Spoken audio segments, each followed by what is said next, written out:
Olá a todos, sejam muito bem-vindos a este canal para mais uma aula de Teologia Sistemática. E hoje trataremos aqui acerca da teontologia, que vai tratar mais especificamente acerca da pessoa de Deus.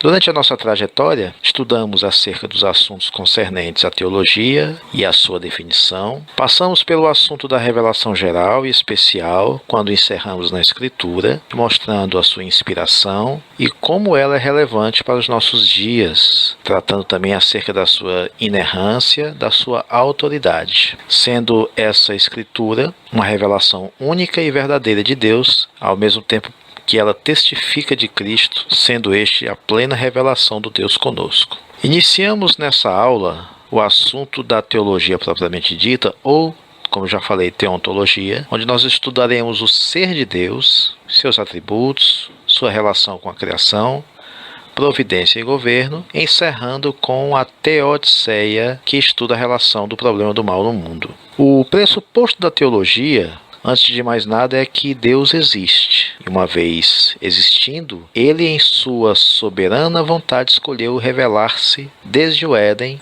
quando Ele, através de sua palavra, ordena ao ser humano todas as coisas que Ele queria para a sua criação. Essa ordenança de Deus é a sua palavra essa que é lei, que nós chamamos de agráfon, ou seja, não era escrita, apenas falada, que era transmitida nas famílias, pelos pais de família, no sistema patriarcal, pelos patriarcas, como também, posteriormente, a palavra engrafon, ou seja, a palavra escrita, ela nada mais é do que o registro daquilo que já vinha sendo anteriormente proclamado pelo Senhor.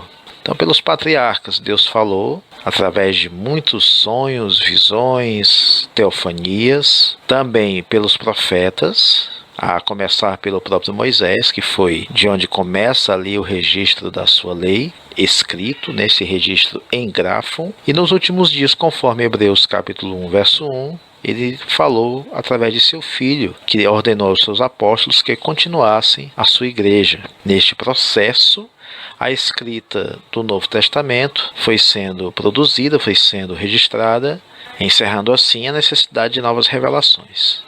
Portanto, aquelas revelações feitas em sinais, prodígios, milagres, elas já não se fazem necessárias porque o registro revelacional já está completo. A nova aliança em Cristo significa não uma ruptura com o que havia sido dito lá no Antigo Testamento. É importante perceber isso. Mas representa um tempo de continuidade no cumprimento do pacto da graça, este pacto estabelecido em Cristo, por ele ser o único e suficiente mediador capaz de cumpri-lo.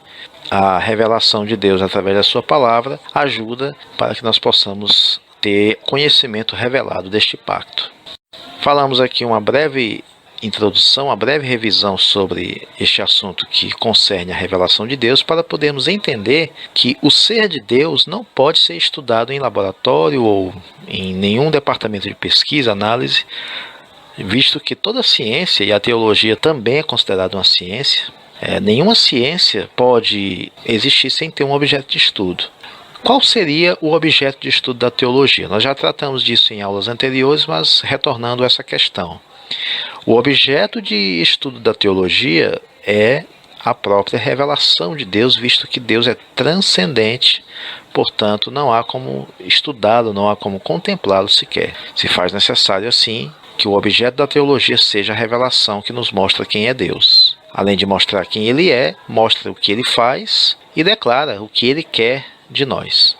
Então, no decorrer da história, nós sabemos que muitas especulações acerca de Deus foram feitas. Filósofos que tentaram entender a relação de mudança, de movimento que há no mundo, entendendo que este mundo ele funcionava sobre uma certa lógica, harmonia, sobre uma certa ordem, e anteriormente as ideias que se tinham acerca de tudo que ocorria era atribuído ao que nós chamamos de mito, uma espécie de forma de explicar certas realidades, atribuindo a seres supostamente espirituais, seres que não faziam parte do mundo físico, A ideia dos deuses, na mitologia grega, por exemplo, e outras mitologias de outras civilizações, como podemos citar aqui a egípcia, a civilização medo-persa, todas estas civilizações, desde os seus primórdios, sempre tiveram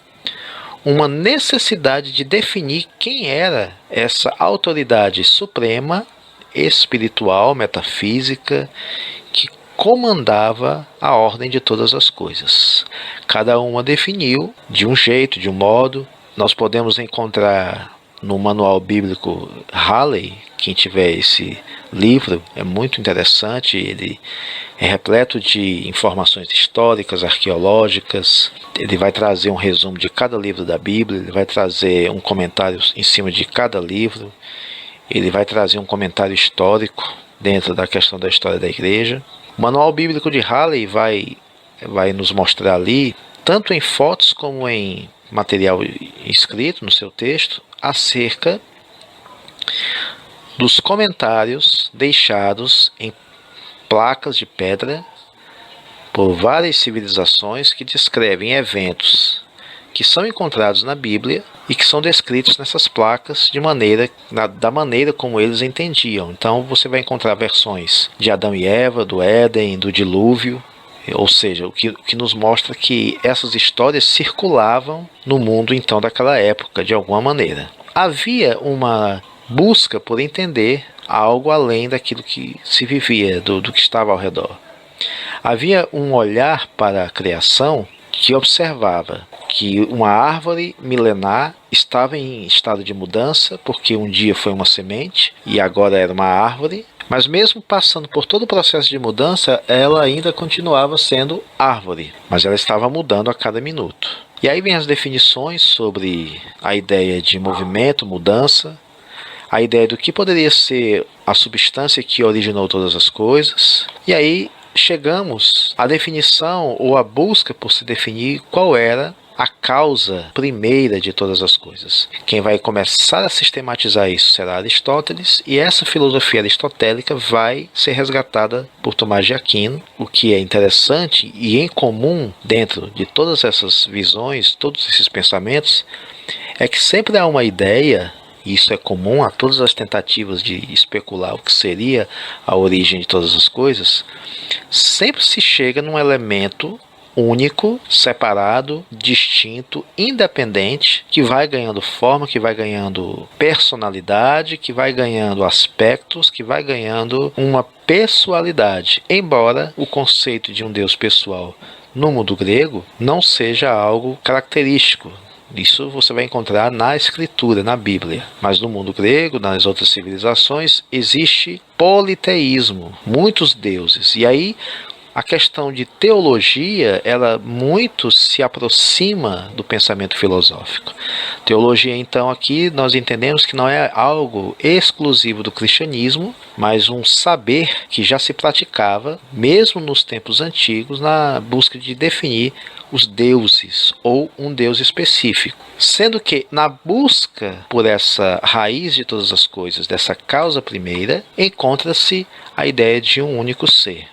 Essa ideia é o que nós, dentro da teologia hoje, entendemos como a revelação geral, essa marca divina no ser humano, que o faz entender que existe um Deus, de modo que Paulo, lá na carta aos Romanos, no primeiro capítulo, vai acentuar isso para nós de uma maneira muito definidora, mostrando que os homens são indesculpáveis acerca da existência de Deus. Então vai chegar um momento que não vai ter como dizer que Deus não existe, que não há um padrão a ser seguido, porque nunca ficou sabendo, nunca houve essa definição. Não. Existe um senso da divindade no ser humano. E Calvino vai tratar isso como senso da religião, senso divinitatis. No povo de Deus, que essa definição será mais pessoal, que essa definição será mais precisa.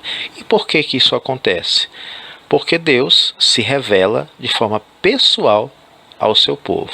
Nós poderíamos aqui trabalhar de uma maneira mais exaustiva essas definições, o argumento cosmológico, o argumento ontológico acerca da pessoa de Deus, mas eu prefiro trabalhar hoje, nesta sequência de videoaulas, deixando esses argumentos, essa parte mais exaustiva, mais aprofundada, para outros vídeos, outras playlists, outras aulas, as quais nós possamos trabalhar mais especificamente, quem sabe uma playlist só com teontologia. Então deixaremos esse trabalho em torno desses argumentos, mais essa parte mais apologética, essa parte mais filosófica da questão, para outras aulas posteriormente, que trabalharemos de forma mais exaustiva. Para efeito desta aula e para dar sequência em nossas aulas semanalmente, vamos trabalhar aqui, iniciando, introduzindo aí o assunto do ser de Deus, analisando o seu ser, pegando aquilo que muitos teólogos de renome vão definir como sendo a melhor definição acerca de Deus, que é o texto da Confissão de Fé de Westminster, para o nosso estudo, nossa análise. Na Confissão de Westminster, no capítulo 2, na seção de número 1, a confissão começa dizendo assim: há um só Deus. Então, essa definição é muito importante, porque que vai diferenciar a teologia judaico-cristã das inúmeras teologias desde a antiguidade até os dias de hoje é o fato de que há um único Deus, o aspecto monoteísta. Há um único Deus. É assim que a Escritura começa. No princípio criou Deus os céus e a terra. Quando Deus, no capítulo 3 de Êxodo, se apresenta a Moisés, ele se apresenta como o Eu Sou. Então, essa apresentação do próprio Deus a Moisés, essa definição, ela é de grande importância. Por quê? A definição daquele que simplesmente é. Não há como Deus ser comparado a outra coisa. Nós temos a visão do panteísmo, que vai dizer que tudo é Deus, A ideia do tudo sendo Deus, Deus sendo tudo, tudo é Deus. Isso na visão panteísta. Religiões que sofrem a influência direta deste pensamento, eles vão ter essa linha de raciocínio nas coisas. Eles vão adorar qualquer coisa. E quando Deus começa a entregar a revelação a Moisés, para que ele a escrevesse, ali no Pentateuco, nos 5 livros escritos por Moisés, nós vamos ter ali uma grande definição de quem Deus é, respondendo a essas questões hoje que para nós são tão modernas, são tão recentes e que se faz necessária uma resposta substancial. Quando Deus se apresenta diante de Moisés dizendo eu sou o que sou, e quando ele chega lá em Êxodo 20 e declara o início do decálogo, quando ele diz eu sou o Senhor teu Deus que te tirou do Egito, da terra da servidão, não terás outros deuses diante de mim. Então nós podemos citar aqui o texto de Deuteronômio, capítulo 6, verso de número 4, que diz assim: ouve Israel, o Senhor nosso Deus é o único Senhor. Então, correlacionando aqui esses textos, nós percebemos que Deus, de maneira muito plena, soberana, ele ordena que Moisés escreva a revelação. Deus se apresenta de forma singular. Há uma singularidade, não há uma pluralidade, mas há uma singularidade na pessoa de Deus. Mas e aí você pode me perguntar, e quanto à questão da Trindade? Essa é uma questão que nós trataremos mais à frente. Nesse momento é importante termos em mente o quê? Que há essa singularidade na pessoa de Deus. A confissão vai continuar dizendo: há um só Deus vivo e verdadeiro. Então Deus, ele não morre, ele é vivo, porque o texto diz: há um só Deus vivo e verdadeiro, o qual é infinito. Ele não vai dizer apenas que é infinito, vírgula, ele vai dizer infinito em seu ser e perfeição. Essa infinitude, nós vamos trabalhar melhor os atributos de Deus, mas essa infinitude, algo que precisa ser entendido e precisa realmente que essa palavra seja exclusiva à pessoa de Deus, porque ele é o único que detém em si mesmo e na sua perfeição essa qualidade plena de ser infinito. Alguém que não tem começo e não tem fim, que não tem a extensão do seu ser limitada a nenhum ponto geográfico. Isso é muito importante de nós atentarmos. Voltando ao pensamento dos filósofos do início, eles começaram a tentar entender essa razão única que dava origem a todas as coisas, e começa a se desenvolver um pensamento de que a origem de todas as coisas não tinha perímetro. É o que vai ser definido como apeiron, ou seja, sem perímetro, sem sem demarcação geográfica, sem limites, o ilimitado. Veja como a revelação geral no coração do ser humano, ela faz com que eles fiquem tateando, mas a plenitude do ser de Deus não pode ser percebida. E claro, quando eu falo aqui na plenitude do ser de Deus ser percebida, entenda isso dentro do limite que Deus revelou, na sua própria palavra, na sua revelação. Então não há como eles terem esse conhecimento de Deus por conta daquilo que não lhe foi revelado de forma específica, de forma especial. Então eles tateando, eles vão chegando aí numa definição de que este ser que deu origem a todas as coisas, ele não era limitado, ele não tinha perímetro. Então a infinitude de Deus aqui descrita na confissão é algo que nos leva a pensar de uma maneira mais abrangente. Às vezes a gente costuma dizer o universo é infinito, tal coisa é infinito, mas nós estamos sendo levados pela nossa limitação ao enxergar as coisas, ao pensar as coisas, ao definir as coisas. E coisas que eu não consigo pensar e imaginar não significa que elas não existam. E o fato de eu nunca conseguir chegar a determinado lugar não significa dizer que aquele lugar não exista. Do mesmo modo, eu nunca vou conseguir, e talvez nenhum homem consiga, chegar até o final do universo. Mas o universo, o cosmos, tem um perímetro que chega no seu limite. O universo ele é extenso, porém não é infinito. Às vezes a gente usa muito esse termo, infinitas galáxias, né? Mas existe um número de galáxias contadas. Acontece que nenhum ser humano tem essa conta nas mãos. E apenas Deus tem a conta de todas as estrelas, de todos os seres, de todas o menor grão, o menor átomo que possa existir na face do cosmos. Então, perceba que a palavra infinito ela precisa ser uma palavra entendida e melhor aplicada naquele que realmente em si, na sua pessoa, tem condições de abarcar o sentido dessa palavra. Só Deus, ele realmente é infinito. E ele vai continuar dizendo que ele é um espírito puríssimo, invisível, sem membros ou paixões. Aqui é muito importante salientar essa questão, porque quando Deus ordena no capítulo 20 que não se faça nenhum tipo de imagem, a definição é que Deus é espírito. Nada do que possa ser percebido na criação consegue transmitir a ideia de Deus. A única imagem que veremos de Deus será a imagem do Filho. Mas o Deus Pai, Deus soberano sobre todas as coisas, lembrando, Jesus é Deus soberanamente, como Ele também é. Isso é uma questão que a gente vai tratar logo mais. Mas somente Deus, o Pai, Ele é invisível, Ele é Espírito, portanto não pode ser feita nenhuma representação de nada relacionado à criação, nem sequer eu tentar imaginar nada acerca de Deus. O fato de eu, pelo menos, imaginar já é uma quebra do mandamento, né? Não terás outros deuses diante de mim. Mesmo que o meu pensamento, a minha intenção seja para com o Deus Todo-Poderoso. Eu não tenho como fazer uma imagem porque ele é invisível. Não tem membros ou paixões. Mas os textos que vão dizer que Deus tem mãos, tem olhos, nós vamos trabalhar isso de uma maneira mais precisa mais à frente.